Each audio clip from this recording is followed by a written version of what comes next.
नाना पटोले नेमके कुणाचे, काँग्रेसचे की गडकरींचे? वंचितचे अध्यक्ष प्रकाश आंबेडकर यांनी हा सवाल केलाय। तर भाजपची बी पार्टी कोण हे योग्य वेळी सांगेन असं नाना पटोले यांनी म्हटलेलं आहे।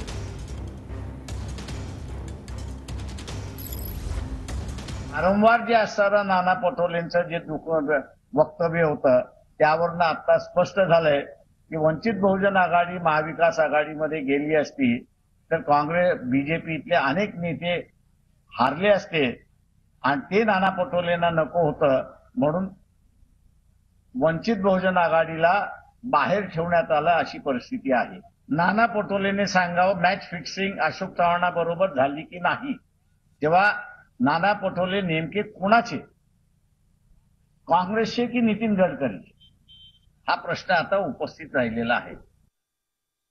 प्रकाश आंबेडकर पुन्हा म्हटले की तुमची आणि अशोक चव्हाणांचीच मिली भगत आहे, तुम्ही भाजपचे माणसं आहे, पुन्हा टीका केली त्यांनी। अरे मला बोलू द्या, त्यांना जेवढं बोलायचं आहे, कोण कोणत्या पक्षाचा आहे, कोणाची पक्ष बीजेपीचा बी पार्टी कोणाची कोणती आहे हे आपण योग्य वेळ मांडू ना।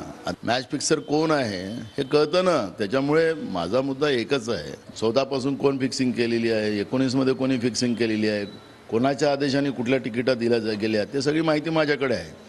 त्यामुळे मी योग्य वेळेस योग्य घटना सगळ्या विचार मांडेल आणि संविधानिक आधारानं मांडेल।